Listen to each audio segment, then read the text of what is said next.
Assalamualaikum students. Today we are going to talk about 4 decisions while speaking or writing in English language. Okay, these 4 decisions are made by the students in the beginning consciously, and it takes some time. But with the passage of time, you make these 4 decisions in no time, and actually these decisions are made by your subconscious. Okay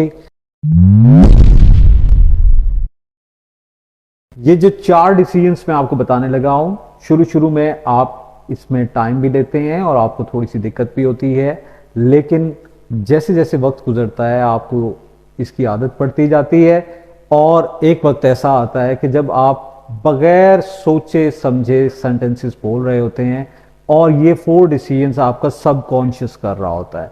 खैर, हम वो 4 decisions देखते हैं कि वो 4 decisions क्या हैं। पहला डिसीजन जो आपने करना होता है कि whether there is an action or no action in your sentence, means you are going to talk about an action or you are going to talk about without any action in your sentence. Okay, अगर आपके sentence में किसी action के बारे में बात की जा रही है तो वो सेंटेंस टेंस से बिलोंग करता होगा, और अगर आपका सेंटेंस बगैर किसी एक्शन के है, यानी आप एक्शन के बारे में बात नहीं कर रहे, then it will be a simple sentence. ठीक, तो खैर आप इसको देखिए कि अगर आपके सेंटेंस में कोई एक्शन है तो नेक्स्ट डिसीजन आपने ये करना है कि what is the form of action. Okay, whether the action is continuous in your sentence or you are talking about the completion of an action or you are talking about the performance of an action. आप किसी sentence के जारी होने के बारे में बात कर रहे हैं, आप किसी सेंटेंस के मुकम्मल होने के बारे में बात कर रहे हैं, या आप किसी एक्शन के करने के बारे में बात कर रहे हैं। अगर आप एक्शन के कंप्लीट होने की बात करते हैं तो सेंटेंस बिलोंग करेगा परफेक्ट टेंस से। अगर आप एक्शन के जारी होने की बात करते हैं और कंटिन्यूअस एक्शन की बात करते हैं तो सेंटेंस बिलोंग करेगा कंटिन्यूअस टेंस से। और अगर आप जस्ट एक्शन के करने की बात करते हैं तो वो बिलोंग करेगा इंडेफिनिट टेंस से। Okay, again I M simply telling you, first of all you have to make a decision whether there is an action or no action in your sentence. Okay, number 2, if there is an action, then what is the form of action? Is it continuous, perfect or indefinite? आप काम के जारी होने के बारे में बात कर रहे हैं, काम के मुकम्मल होने के बारे में बात कर रहे हैं, या काम के करने के बारे में बात कर रहे हैं। Next decision is this, what is the time in your sentence? Whether you are going to talk about present, past or future. आप अपने सेंटेंस में प्रेजेंट की बात करने लगे हैं, पास्ट की बात करने लगे हैं, और या फ्यूचर की बात करने लगे हैं। आपका जो हेल्पिंग वर्ब आपने डिसाइड करना होता है, आपका जो हेल्पिंग वर्ब आपने डिसाइड करना होता है वो अकॉर्डिंग टू द टाइम होता है और अकॉर्डिंग टू द वर्ब होता है। ठीक है, अगर आप कंटिन्यूअस एक्शन की बात कर रहे हैं तो आप हमेशा आईएनजी वाली फॉर्म यूज करेंगे, first form plus ING. Okay, अगर आप परफेक्ट टेंस की बात कर रहे हैं या कंप्लीशन ऑफ एन एक्शन की बात कर रहे हैं तो फिर आप हमेशा वर्ब की थर्ड फॉर्म यूज करेंगे। ठीक है, और अगर आप जस्ट एक्शन की परफॉर्मेंस की यानी काम के करने की बात कर रहे हैं तो आप उसमें वर्ब की फर्स्ट फॉर्म यूज करेंगे प्रेजेंट में।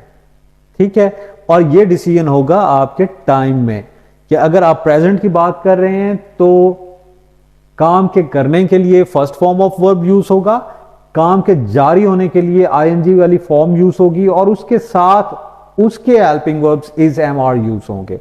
अगर आप काम के जारी होने की बात पास्ट में कर रहे हैं तो अकॉर्डिंगली आईएनजी वाली फॉर्म होगी और उसके साथ आप यूज करेंगे वॉज वर्ब के हेल्पिंग वर्ब्स।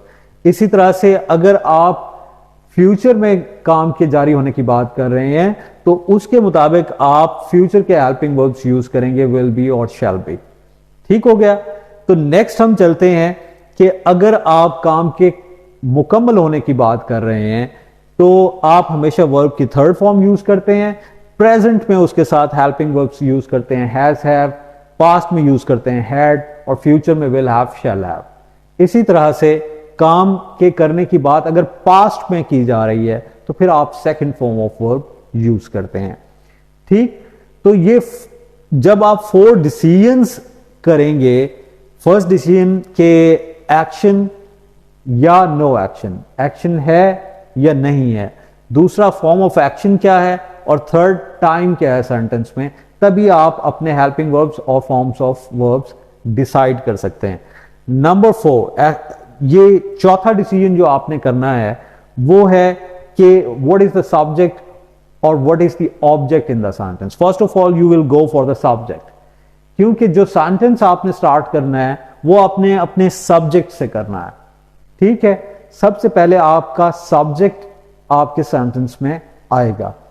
अगर सब्जेक्ट मौजूद है तो आप एक्टिव वॉइस सेंटेंस बनाएंगे, अगर सब्जेक्ट मौजूद नहीं है तो फिर आप ऑब्जेक्ट फाइंड आउट करेंगे और ऑब्जेक्ट से सेंटेंस स्टार्ट करेंगे, और अगर आप ऑब्जेक्ट से सेंटेंस स्टार्ट करेंगे तो ये आपका पैसिव वॉइस सेंटेंस होगा, और अकॉर्डिंगली आपको पैसिव वॉइस में जो फॉर्म ऑफ वर्ब यूज होनी है यानी थर्ड फॉर्म ऑफ वर्ब वो यूज करनी है, और उसके साथ साथ जो टाइम के मुताबिक और एक्शन की फॉर्म के मुताबिक जो हेल्पिंग वर्ब्स उसमें आने हैं वो आपने यूज करने होंगे।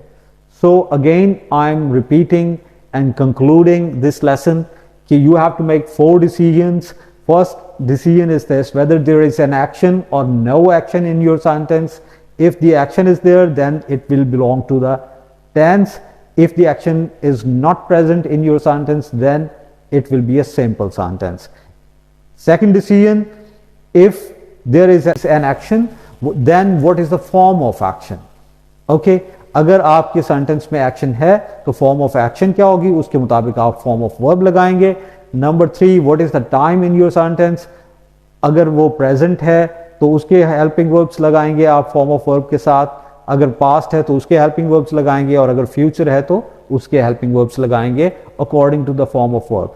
ओके, फिर उसके बाद नंबर 4 कि सब्जेक्ट क्या है, अगर सब्जेक्ट मौजूद है सेंटेंस में तो एक्टिव वॉइस सेंटेंस होगा, अगर ऑब्जेक्ट से सेंटेंस स्टार्ट करते हैं और सब्जेक्ट मौजूद नहीं है तो पैसिव वॉइस सेंटेंस होगा। ओके, 4 डिसीजंस, एक्शन और no action, second form of action और verb, what is the form of verb और action, number 3 what is the time in the sentence, present, past or future, number 4 what is the subject, if there is no subject then what is the object. Thank you.